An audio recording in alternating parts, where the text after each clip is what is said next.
Premo ato adishima mememu nyina aha UTV suni ye Ship House Abeka Junction Omemu ene amanone nsema yensa ka no awie ne aboaboa no se premte breka se bo no eno na ye de emamo ensema eba beto dwane ne nyina ebeba ne nso ansana no this way chocolate drink ye ohia ene enso hye na ebo ye nchidom ansana special ice mineral water ensu a ede na abrempon twehye a ekwa ase no eno nso aso yasene ebie Afia special drinks ewo edwaso flavors bebre apple nie cola strawberry malt ede papa bomoden a so bema ebusuemu ni nyina ensa etumi akabi enwumakoi na so mi mu a awie premto breka se bo making kan ede amamo yenhwe ensema wo ba betie no ebie amampanyin na nadodan kwakufo ado se ono oyose ade a oyo enti wama omanfo a wo mo yendi ene ne mpotemu enya ensu a wo ka no anigye so pa Oswafo hwe nipa sitemu yedie ene bambo ho nsem eso no wakopiem wabriwatie a enipa bi ebru na ekun no wo kafaba no akopiem na busuafie a woni abusua no egusua edi nkita ho amano ne ensemu ansa na ebebe no omampanya be de che Dr. Mahmoud Baumia edi atu dwase ade baako a esi aban eni so eyegumesua eno de enya de a ototo na sekra na American so mrashe bedwefie kasa mafo Nancy Pelosi wakasa na de wo kan se so obi beba mrashe bedwem ho na nose mask onhye bia ye bepam no edi afiri ho wei ene ensem bebre na prematu mede esom se kasebo okenkanfo me Obahima Efiache Asiedu kase bono yentie emu ensem Afi 2019 omampanyin na nadodan kwakufo ado ehye edi ma nananum hemfo ewo yendi se wo momwa no na wonya konwa na se oba obema wo mo anya ensuo na eno na oka edi ne nsa esi ne bo se munua bema oyeche bi de hye no mekan a mayode amamo Nkrotu awodwo yendi Mexico pon assembly nim ene benya ensuo anum ade afi yendi water supply project no mu na empenifo chima na sika ewo mu no 30 million America sika mekoji sika no ade free Indian Exim Bank for enchain ensuo benya de ama adehye anum de bia no 15000 ekopum fimpim bienu ene aduana 2040 mu amampanyin ade asobofo mama hwedwumade no ase no ena wo kire mu se emfimpim bienu ene dunkru 2019 wade to ya na MAHAMA Abubakar otoso mienu ene mu se dagbon kro no be fa ntuma pe beye ni mapade amomo mu baako ene ensuo waye ede amomo yi wakira no se eda etwato ye ensuo ede ma adehye ewo yendi ne potam nya binum ye no ebe emfinhye aduonum enko 59 years ni yo asam ye de ababe di wadwuma ewo damango yi bele mitrimu ba madwemu ebra ye campaign 2016 campaign we call yape me do yape ena yape ura alasan swale a otoso miensa e kan asem bi e kire mi a chimere abesi na mi real fees asem no o ka kire mi o se sabra no na ye ura jomani MAHAMA e na o ye mampanyin o se ye nua ene John MAHAMA isio so ebu e wo ya ha na so su kom de ye nya su ensio ennom na me ka kire ne se Unyakopon bie kwa mame na Ghana fo so preso a na me ba be ye ensio amano e wo yape Unyakopon adaroma me to aso ka kire no se enye tembia e na obi ofi wakura e na oye onua etumi ba ne se onipa oye onua pa efri akura bi ewo no hwa na ono no betumi aba be ye bibia ma na kyerese ne nua no nti me catch no se ne nua ofri chebe tenten ho no ono a na oba be ye gonja man eyie ama gonja fo Onyankopon adaroma dwade etwa mu yi ena menya kwan ekobie nsuo ewo yape ene yaba beto aso enso ewo damago ha na mo ho kwan ayeye ewo SAVANNAH region ti me kase ebi wo ho ayeba be ya yese me dwudwa manum keke minim de America me hyebo a me tumi di so da me ba Ghana em se Ghana fo nyina ehu se sa no kro no ewo mafo Omompanyin na nado danko akufo ado akasa na de woka ene se kafa ba anano ada ebeto dwa se adihye abomodin a abro mamia ekuno mamia brewa wadi emfinhia aduokron no wo se aprosifo achi enipa numa wosusu se na wo eka ho ebi na ni nyina emu no wode afutu emma se eyatimodin sem mom ma ebi ensi biu ewo ho asemesi ye na brewa na yekuno na sen mesramu man no fen ye hu bibisa e wo Ghana ha ba bia bio enye ade a efata ye Ghana fo se mpanyifo be trase na etumi adwe bonesa ama abrewa bisa ye penisa bio makatre police for se kwan bia so no se woni ye say edi sa boni se e chewo na ye de won ekochira court na de court be ka no ye nyina etumi ye ho Midday so regional minister catch me say enelo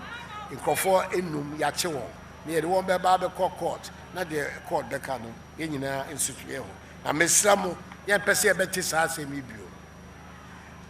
menya kwanso ada bupewura Vice President of Gonja Traditional Council, Medana se, adwuma one na hemfo no eye ede tiase eba ahindie asem ewo Gonja man na ede asomdwe nsubeba. Ye nyina hu se ahindie no si anhye da ambo ho man a etumi di nsem a emfata eba. Medana se pa eni mpanyifo a ono won eye se adwuma no boa ene won boa Ghana man. Asem kroya ehunu na osofo hwe enipa sisemu yedie ene bambo ho nsem eso mamle Cynthia Morrison wakopie abusuafia na abrewatie ewo ekwochiche abusua ne ewre na wochirem abrewatia no ne maye ensia ena emmanana nko aduonu nan ena ojawachi. Like I told you, the moment I heard it, I don't have that mandate to arrest. So I called the minister in charge of it, that is the Chief Minister. We've been communicating even as at yesterday,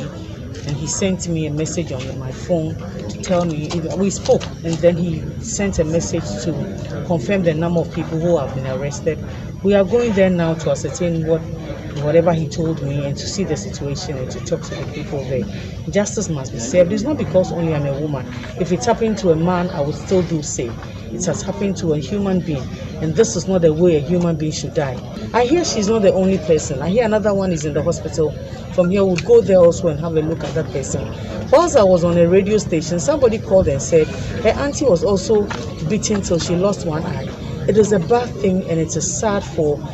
human beings to behave as such. And the sad thing is that women were beating an elderly woman. When we are sick, we all go to the hospital. Why? Because we don't want to die. And so everybody wants to grow. So why should this happen to a 90-year-old woman? But I'm saying that we are using what has happened to her to say that never again. This woman did not die in a witch camp. She died in a community. We are trying to integrate them to the community. Now she comes to the community and they lynch her. What are they telling us? Are they telling us that, no, we don't want to live with people? Or how do you see a witchcraft is something that we have to talk about? So Tuesday early morning that the call came. I was in school when the call came. That midnight, a soothsayer, lady soothsayer, and some people broke into the room. And so I was even asking whether it was my sister who was with her, because there are two rooms. My mom is at one, she's at also one. So when they came, she was asleep. So they broke inside and was searching. That she should get up. She's a witch. So they searched inside the and they searched. They never had anything. So they used only Quran on her forehead. They claim that if they use on you and you're a witch, it will take you by surprise, and then you'll be confessing what you have done. So they used it on her 3 consecutive times. Nothing happened. Then they kept some oil inside their mouth. Nothing happened. So they left. On Thursday morning again, that's why the community also came again and still says it's a witch. They searched again, used the anointing oil, drag her to the community without even the veil, and then slippers. That's why they went and beat her mercilessly, tortured to the point that she cannot do anything. Then I taught there for 2 years. 2 of my students saw the way my mom was lying down. They brought her. But then we were in Salaga, they informed us, and we were rushing. By the time we got to the scene, my mother was nobody again. wanu koko awie na wate ho akonya no so yenyina ye to ho nchen yete nchen no enye hwe no mbrantifo ne abaiwa no de wodi abana hwe no ogusini abani se omu nyina nya be wumfie na me mamika ndaso na kana chance wana ye boy bi yare into wan kasi wana ye boy ni yare na so mi de mi ye boy bi yare mi yo bi yare mi ni be ye na me yo bi yare waso wanka wasi mi de mi ni be yi na me yo bi yare na wodi aban na wodi afino ni me mami apaja opaja jina na wasa fino wanka o so mi ni be ye mi tinika ma husa na mu ya mi mami no eye mi se mi hwiase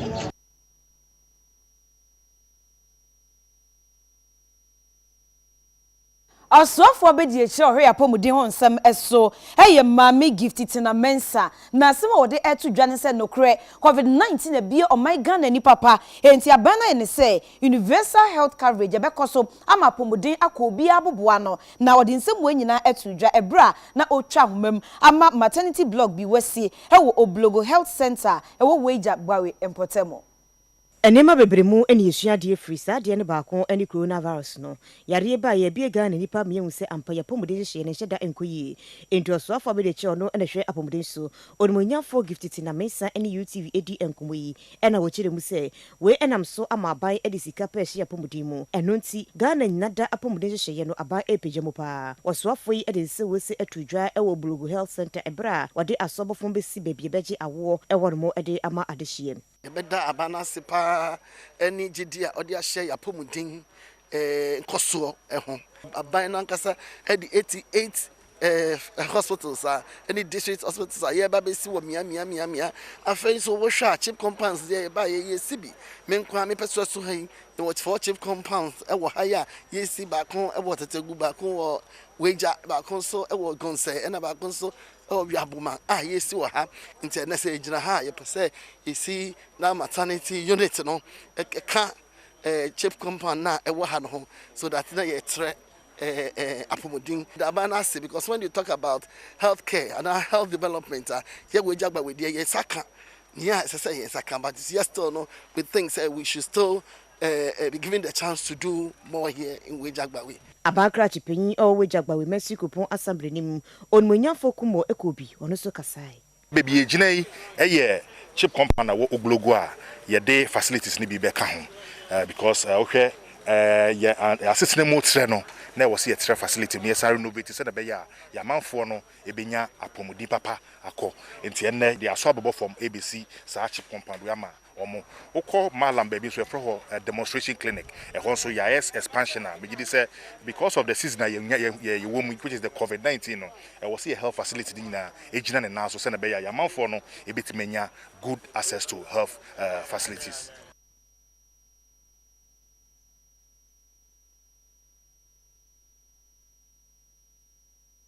Ghana mampenya be de eche Dr. Mahmoud Baumia e di ensembia pie dwa na de wo ka no o de ato o mampanyi adodankwa akufo adode so se ade baako e be ma o my Ghana akonkan e ye enwumesua enti nsihye mapa bi a wo ye no e ye bibia e be boa ama dachi ankwa amankoda no e ba o medi yi e wo abrabo emo. Ladies and gentlemen, the 100 schools that have been selected for today's presentation are drawn from the Ahafo, Oti, Bono East, Northeast, Northern, Savannah, Upper East, and Upper West regions. In the interest of fairness, schools that received buses in 2016 are not included in the distribution. However, the remainder of the buses, we have 250 buses yet to arrive. About 150 of them are already on the high seas. When they come in, other regions will also get their share. The President believes that the significant educational reforms that his government has rolled out since 2017 will come to naught if we do not provide the necessary logistical support for our schools to run effectively as they deliver their mandate for the Ghanaian child. Our schools have various challenges in the discharge of their administrative functions. And these vehicles, I'm sure, will go a long way to help address some of these challenges. In the past, vehicles were procured without really any plan to pay for them. And that put a great strain on vendors and left the ministry wallowing in debt. I am very happy to emphasize this point, that these vehicles that you are witnessing, that we are going to distribute here, have been fully paid for. I commend the Minister for Education,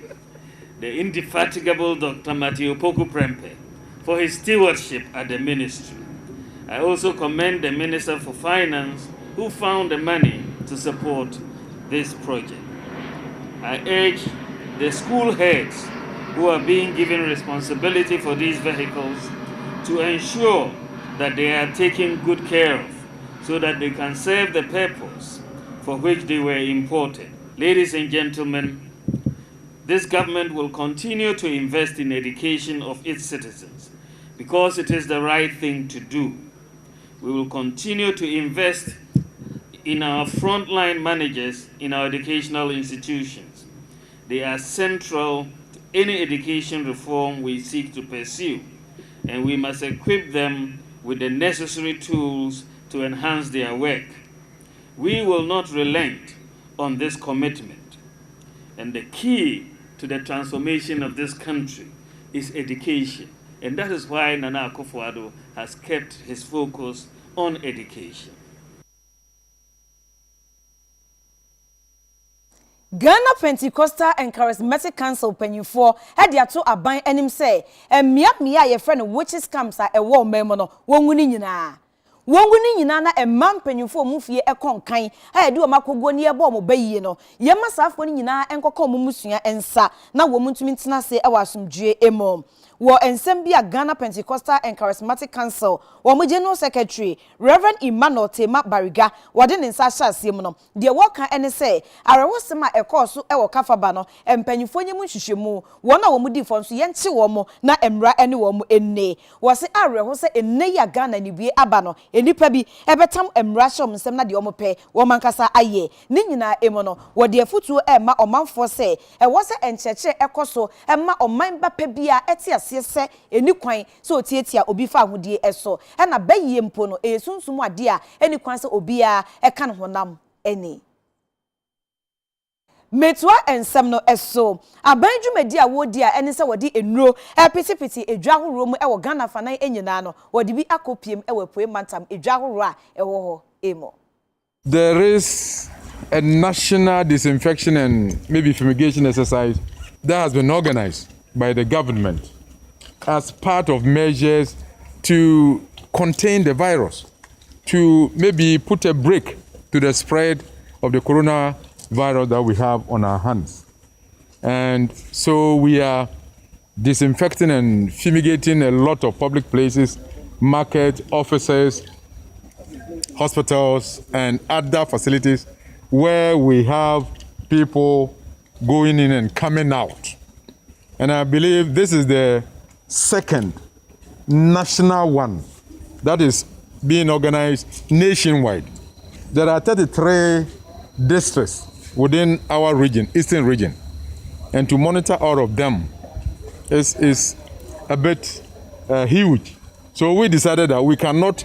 do ours at the same time that the districts are doing theirs. And so we are happy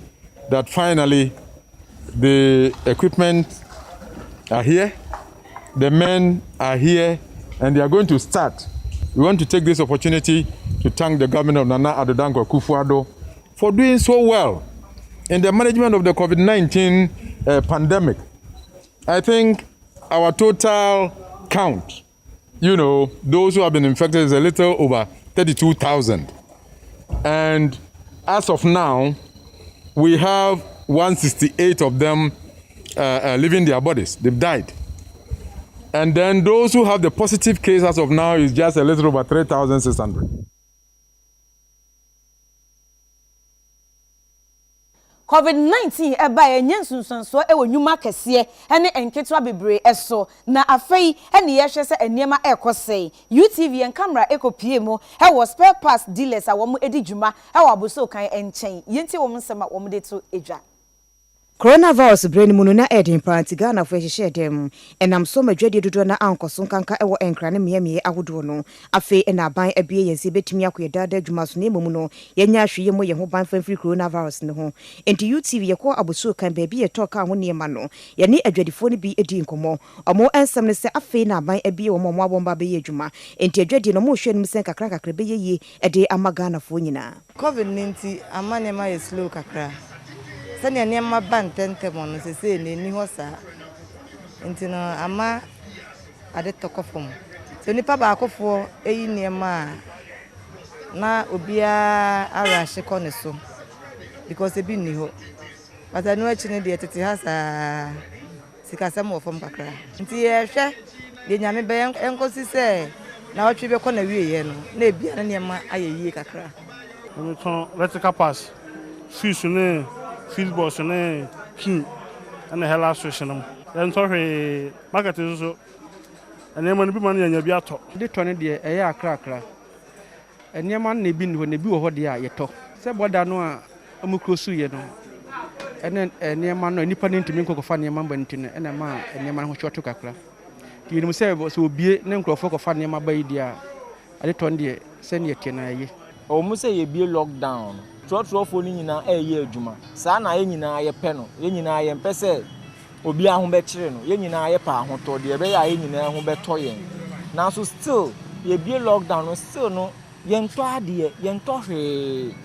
wo be fluka aba adwuma mu wo ba betina so ba ye se yete ho edwedi ye ekoso a ka wo hu se mrante ati wo fa kire ha wo be hu se mrante abɔ chenku omo nya hwe o ye boss pa senaka mrantie ya krafi fie se ye be djuma ba be ye djuma na ya ba be bo chenku ye boss pa utunu se enkoyie enti nyoma mu de nyoma ye ntɔ ade ye ntɔ hwe yare ne ba ye na lockdown ba ye je sa mama mfu bu okra usu so din skere be the toss papers ade ayi but be bie ye ndi enkoyie pa de be te be fa na e kakra ni so nyame nti e be ye ti da government no so ase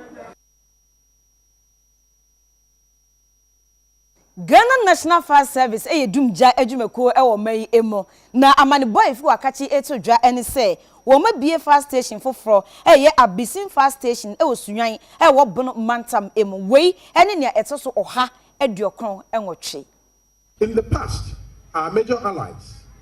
in the establishment of fire stations had been the district, municipal and metropolitan assemblies. Therefore, it is refreshing to note that Nana Berimakumi Echial II has committed so much of his personal resources to establish this beautiful edifice. Nana, once again, thank you. A few weeks ago, when the chief officer paid a brief visit here, Nana made a personal appeal for the provision of some personal protective clothing to the firefighters here to augment the very few they had. I am happy to announce that as soon as the chief officer got to Accra, he dispatched some personal protective clothing to them. So today, firefighters here do not have such complaints. Security.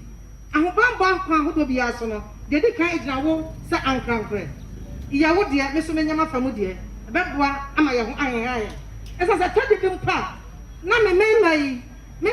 I was so uniform me. Obanyanka ye bunker man, na ko drum keba. Na so tell you na for den, abo make us resources no kan ni wo. Na mom somebody for say, nka bebra man ka mane ma wo. Sa wo bo ho moden, a wo kwa fo mu, wo ye obi bia we na wo dum wuja. Dia wo ye bia wo tu dia kire ho fie po wo jade, na wo dum ni yie no. Ni nyema ko fa ejasam eba no. Anka ye tuyire ye ho asiese ye ho kama. Nka bi mpa sefu a wo ho sempo nsuo ni ho ana whatever a resource be hia no nka nkopa say edura bi no na ka yani apotro ye ho kama mi media funya no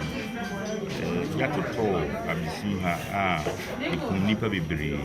in fact na makoma so ade se me kunya ebe hese binya fire station na fire for abeta say in case say ye bia to ba bia omutuma ko mutemi Abankrachi panyina wo hyai osudoku abato mpesua so ewon kran mantam emo e de ato dwa se assembly dada na ewo ho ansa na wo ba no wo behia how bebre na dwumadie bebre kro mo hyase no mo anwie ensunyame adom obae no wasiesie ni nyina kama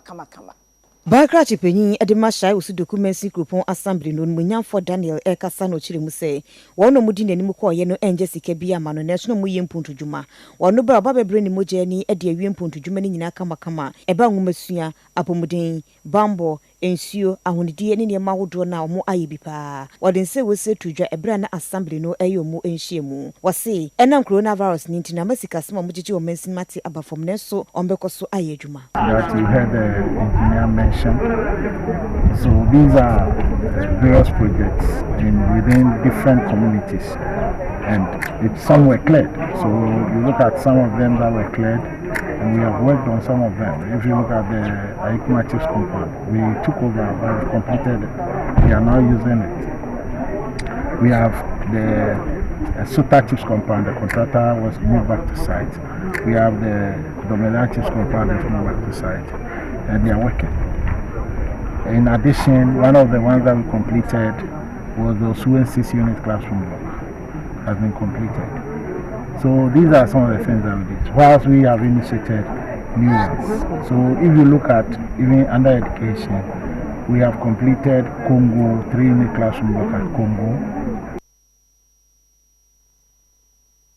North Mo nananmata nkonya e was Savannah mantam no emo na womo de adesedie atomampanyi anim se na daruma boli mensin asisi a ewo ho no omomodian so obeyi mensin foforo afi ne mfe na wode ama womo na oyiwie nso a enso ho a woma sa mensin foforo wode eba no bamboy enye mensin no ahinkro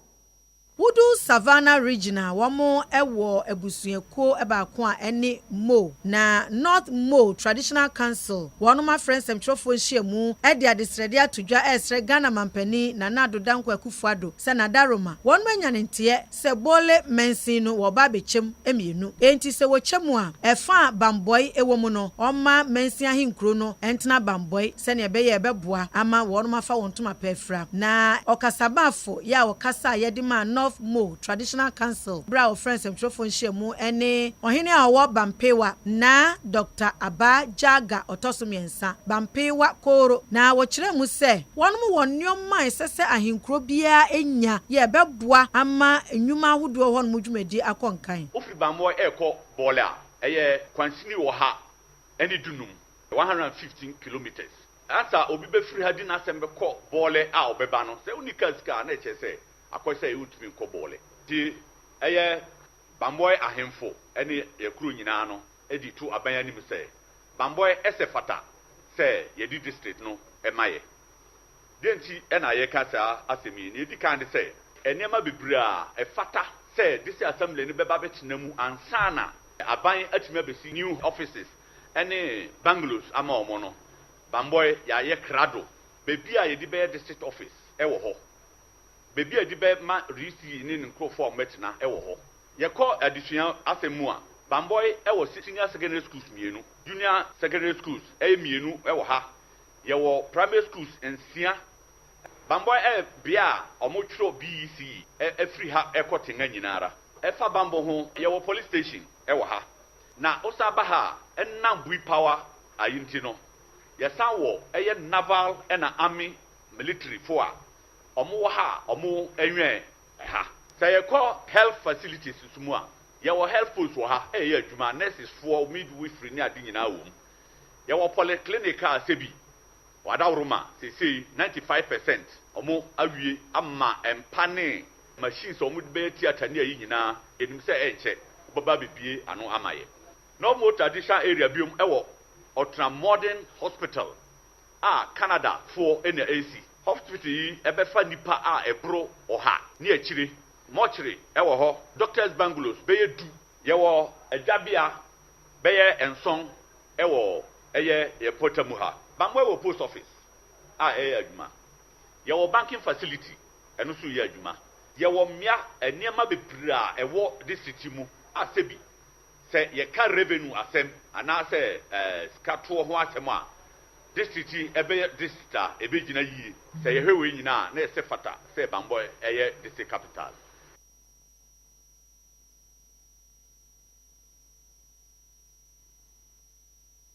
Tema West Municipal Assembly omabomodin e di enwan akwa Muslim importemu enne communities ahoro a ewo nyina se wo mo enye na afi idil ada efa wo mo ehye no wo mfa eni assembly ya na ye no mu nyina eti municipal assembly ha no se o mu disa afie we ya na o ma fa hye we ya yentimi nkasa ye beja wo mu yentimi nya wo mu kwa yahwe moa omo de boa ye wo community ha se e fa no se moa omo de boa assembly na ye kase ye beka ade e beche na omo ye nkrofo bi a omo boa assembly pa From to breakers yebo eno na wuguso a wo hwe e wo UTV so yi na metwa ensem no so de atoy mantemo e na medemo eko amane a etu dwa ene se schools mako edunan bi e wo ho a abetu dwa se COVID-19 e ya de a wo mo anya bie ampanyifo HM se edumienu e ye SHS na mienu aka nso e ye entoaso anase suapon ahoro ebi quality health service delivery amid COVID-19 pandemic challenges. It's obvious that without referring to the pandemic as the entire world and not Ghana alone is suffering from it, nonetheless, we have to emphasize the nature of the environment that we have to continue to operate in order to render our invaluable healthcare services to all and sundry in our dear region and country. With the school health, as at today, we have 22 schools that we took samples from. And after them, we have the number has rose to about 13 schools that have got positives. So the leading one is in Senior High, that is in Zima East, with 26 positive cases out of 82 samples collected. And Wasa, Bishop Porter Girls, we have 4 positive cases out of 99 samples taken. San Kragwa, we took 8 samples, 6 of them were positive. Then Adiembra SSS, we took 21 samples, 6 was positive. Fijai, 8 samples, 1 was positive. St. John's, 6 samples, 2 were positive. Ahantaman, SSH, 10 samples, 2 positive. Secondary College, 4 samples, 2 positive. And Shama, 46 samples, 19 positive. And the University of Mines and Technology, 4 samples, 1 positive. Then Fiasman, SSH, 3 samples, 1 positive. Pristia, 11 samples taken, 1 was positive. St. Augustine's SSH, also 5 samples taken, 3 positive. And Huni Valley SSH, 2 samples and 1 positive. The rest were all 0-0. Oti mantam suafo no na osu yebo a ede ato dwa se edi ntrodwu medie emu Togo adehye bi bebo mo mpem se nkomo kotrodin e na aprosifo aso mu twetwe wo mo ye asem no emu twetwe mo wi a wo de mbekwa kogina emra enim Onwanyamfo na owusu yebo a oye oti regional minister edin semi etu sentrofo anim abra okoye ema wonu su kotwero ne din ewo apesokobi a eno ewo biakoye constituency ewo oti region nimu na eno ena no wo kyese wode nani kotwa wisi akwa centers ahodo ni nyina no afei wo kyeche face mask de ema omanfo ne sanitizers ene wonu mu a wo mu di lie mu kwa kotwero mu din a wo mu ni face mask ni bi no wo ma wonum ebi na eno ena no wo kyese sesei wo mo ehwe aboban se de be ya enkonko ye se togofo no mo ba betwero mu di nemu me ye Ghana fo nko a the preliminary investigation so say wonya Ghana fo ofi Togo anaba but police for won nwie won investigations na ye won chiro won na nkofo aba forward amaya ma won police inquiry bill enti wodwedwe mu say establish say won ye Togofo e do won be kokot do dey e do won be kokot na won so a won aboa won ama won akroso abagana no so police investigations no and so obedwe no ni hu won so a won so ye be kire won de wan court. Eno achi no onimonyamfo Lawrence Aziale wono eye gya second DCE ena osan ye parliamentary candidate ema buem na eno de to UTV central for enim say enipa dodo a wo mo ko register wo centers ahodo e wo constituency ahodo a eno eben Togo no border no so no eno no eso ate esan say wo mo ani abre papa sojafo ne aposifo ebo ban e wo miamia ahodo bia na nko mbetimi awurawura bewura ma betwiro mu din no masisi ni nyina. The NDC bringing in people from Togo to come and register. This year, because of the barrier that were blocked, because of this coronavirus pandemic, that officers were brought to enforce the barrier lockdowns. They are not able to come. So currently, if I give you the statistics, you'll be shocked. If you go to Amuaku, that is one of the polling stations that we have in Buem constituency, very close to the border. As of 2016, the number of registrants is 924. As of this registration, we closed registration in that phase was in phase 2. We closed registration at 303. So the question is, where from the 621 human beings? If you go to Kwensim is 515 thereabouts. I'm not too specific. We close registration at 180. If you go to Amuaku, the number on roll is 2,900. You close registration at 1,017. This is to tell you that something is happening. Mensia na nanmo hemfo atena se na wo ma yenhwehwemu abehun sesese de legbosom twetade no wia na awie na yemfa nkomra nyina so yedwumadie bone a omanfo bi edi a enam so ema ensuo ne awie ne sa entie wo mo de Asante Kingdom Land Restoration Project aba emeboa na ensuo no emo eban. Aya afrasei ena Asante ne otumfo setutu autoso mienu enne ne mpanyimfo aka wo mu etibom eye se wobepie mu ewo Lake Bosomtwe no wo Bosomtwe mansin mu ewo Asante mantema ohwe sene lake ne sitie na amanfo edodo lake ni ho amanfo otwa nnua no lake ne essay enti Asante ne otumfo setutu edi adwumadie bi ba wato ne din Asante Kingdom Land Restoration Project ne nyina no se Lake Bosomtwe ho no ombedua nnua beye 1 million se da beye a obaade bobre no ebetimi akonanim sesi ameka se adwumadie ekoso pa enam so amampanyimfo ahia wo mo edi enkomo efa emprempren kra beye 100,000 trees ena wo mo etimedua otetrani edema sa adwumadie eye nana edumensa asare wono ena ye amakum hene wona youth nsam twefo twetwe enkomo nhyiamu no eye hyiamu aye ne nipa aye ne wo mo etu anamon ewo dwumadi Asante hene de ahye yensa se ye nnua besem obepemiensa ewo Lake Bosomtwe no ho ya hye ase besa afinie na dwumadi bia wudi na se wan kohwe wachi enhu anam awutu a sabe bibi nkoyi awuhu enti ne de ye frɛ dikrofo ne assembly members ne kremafo omowo asuo ho nkro no so epse omomra na ye botae no se nyina yetena se ne yehwɛ dwuma yedie no ebi ayakodro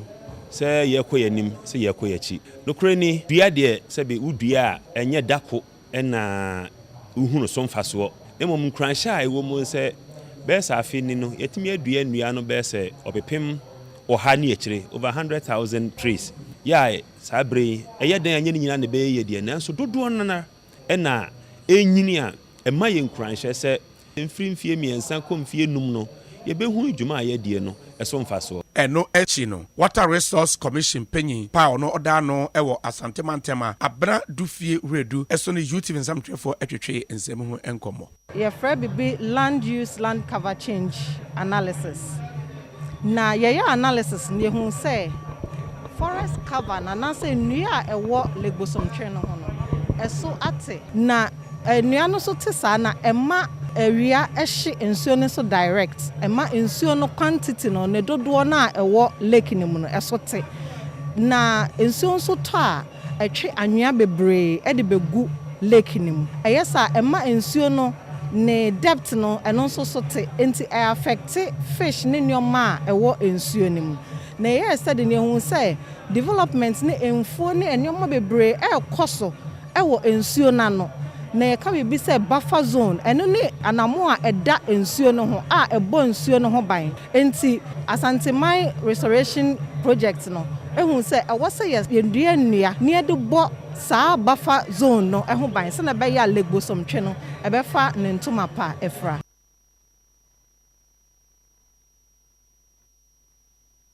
Director General of the Ghana Maritime Authority ano hey Owura Thomas Alonsi na opanyin sema wakan se COVID-19 sunsanso no ebi atie si dwumadi ahora esi wani so emo ama enupa bebru empem ahenu a omo ye adwuma e wo ships ahoro emo no wani etutu aka wonsam esan sunsanso a COVID-19 ede aba enti Northika Institute Ghana Nkrabata no eno modi abasobode krata ama Ghana Maritime Authority ewo dwumadi mudi ewo Ghana yensu awodo so sede beboa ama hwehwema awodo ne bambo akoyipa na dwumadi ni koso na kwanchefo panyin edema Ghana Maritime Authority Owura Thomas K Alonsi chiremu se seafarers beye 200,000 no hwe anim so mu beyi na bra coronavirus abensu aban abomoden pa ama dwumefo ne bambo akoso yentu amodo mampanyin ase. As you are well aware, the COVID-19 pandemic has plunged seafarers around the world in an unprecedented and desperate situation. As we speak today, over 200,000 seafarers are stranded on ships and waiting to be repatriated globally due to the worldwide travel restrictions imposed by countries as a measure to deal with the COVID-19 pandemic which has ravaged the world. Majority of these stranded seafarers have exceeded the stipulated 12 months maximum at sea as adopted by the International Labour Organization. This is as a result of border closures and visa requirements which have made crew changes impossible. It is sad to say that children have been born, naming ceremonies, birthdays, graduation ceremonies, weddings, and other important milestones have been missed. That's causing pain, anxiety, frustration, and more importantly, fatigue among these essential workers whose work propel the world's economy and provide the world with the most basic necessities of life, such as food, water, medicines, and others. It is in view of this that I wish to thank the President of our land, Nana Addo Dankwa Akufo-Addo, and his government for the foresight in understanding the plight of these frontline workers who have played their part during this pandemic to be relieved and repatriated by aircrafts, even though the country's borders by land, sea, and air are closed. Captain William Ameshia awono eyechocho ni panyin edema Northika Institute no ekasaye. COVID-19 ba no isime for no pi ma omu tukwa across borders. Enti na se ye try na Ghana Maritime Benasute ne Maritime Authority. Womo ya arrangements na womo timi ya repatriate seafarers no bi di biaba di biko. Ndi ne fele se see recognize om say womo ya ade. E bo abaso se ne be other people so betimi ayebi. Chartered flights na companies ne na deba. So e was so mu yes anhyehyɛ no mu de womba. Nti se company ne yes metumi ayɛ sanhyehyɛ na aban ebue kwan ma wo mu ye. Aman bi wo ho a wo mu mpene wo ye wo nhyehyɛ kra mu se ye mpene ma osumasi ofiri sa kro we so mefa ya asase so. Yes bi kra ni part ni kwa kotena ho. Nenso Ghana de entisa se wo ye krado se wo be ma wo manfo etu kwan kwa de a no wo ye nhyehyɛ na wo de ehyen ne beba ba ti ho a Oma kwan ma wo de wo nkofo kona wo de biba.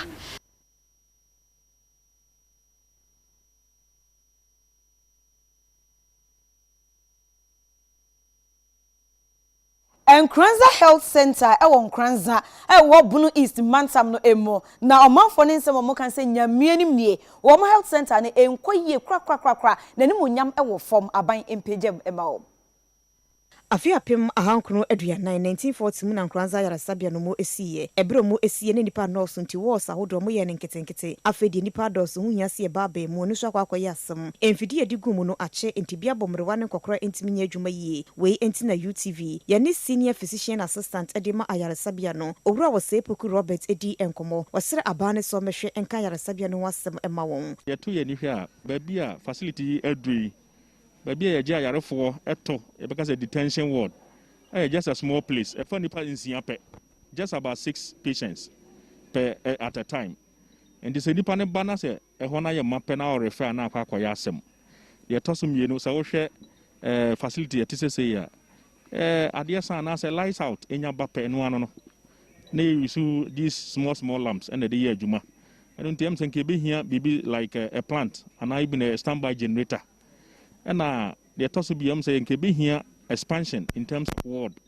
See ye be a baby a day, Akyere for a baby Akyere for at all. Na ama a humanity miakoso. Ye fencing. And into it say encroaches. Fire assassin be brave na a war assassin. And think saying a bit me at top buying a beer for home, a monasi a p. Na the bit be a coy and him say, ye bit me a pigeon, ye see a dime for fracka hon as for. Addition bi ene UTV kasasra abane se nimdia bantin kebe ya banhwe na ka abefa yaresabie o mesi bi endomo won 1940 something ena yinya hospital na wo hwe NKORANZA man ne important mu ha yeni hospital bia apart from we ene wa ha na se niam ankoye since abrofo no be see hospital no de tia na tie se ye mema amanfo hospital NKORANZA ye ntibi ye be sha ban ne panifo se NKORANZA de NKORANZA abai omemwa pa because you just say obi pinfo bi cry ya awo kane de ne ba na say ambulance na na de bai ya nkofa ne tema na asema ba mpa wa ha enkoye adwumefo ha yenye ba bi cry say ye ni hwe NKORANZA so pa yenkwa na ekita 277 towns Ghana bidi ba bia esi ye ni hwe yes, Rabbi. Then penny for. O may Adam. COVID-19 ye ebaye o mampanyin na nadodan kwakufuado edin hihye egu akwan so a ama enum no kra anche wode betu dwase June busome ne da na etoso aduonu mienu e wafia emu no ye ma wo mafia etwato no enkwai na wo nkosua de emwoboa wo na wontumi ntwa wo ensore no ebreko na so second year go track for so ekoye a wo so kokoshe adwumadi ahoro a wo de bewie wo semester program edin kan na empanyimfo e de aba betu dwa de wo kanyina ene say nyankopon adom second year go track adisuafo no wo masua de awie fefefe enti otsena July busumi ne da etwato no e wo so wo nyina ye mo kwan e ma wo ekofie na ensema wo de etu dwa no de abasobode e ma Ghana Education Service Ghana Health Service ene awofo se wo tai aban no echi e ma wotumi etu anamo a etise yie na enhihye mapa waye ene se suku bi a wo manya COVID-19 case e wo ho no adisuafo ni nyina ebe ma kwan na wo akofie otsena Woman so woman nya positive case nenso foforo ensan emeka ho e wona wotwemienu entem no adesuafo ni nyina ebekofie e wasomdwe ekwan eso enne suku a woman nya positive case e wo ho bese na wotwemienu entem no eno de ombeye contact tracing nti woma ene wom edinkita ho ni nyina wombetwen kakra se wom ye go track adesuafo a womo form 2 no wombetwen kakra e kopin se mpanyufo be hwe mu nyina awie ansa na wombekofie a watumi akọ wei ayense Director General Emma Ghana Education Service Professor Kwesi Opoku Amankwa wade nensa ashase na Director General Emma Ghana Health Services so Dr. Patrick Kuma Abuaje wono so akabom ede nensa ashase ebie wei eso na megina no metwa ho sesia aba ye ba premto breka se bono ye to aso ye nkomra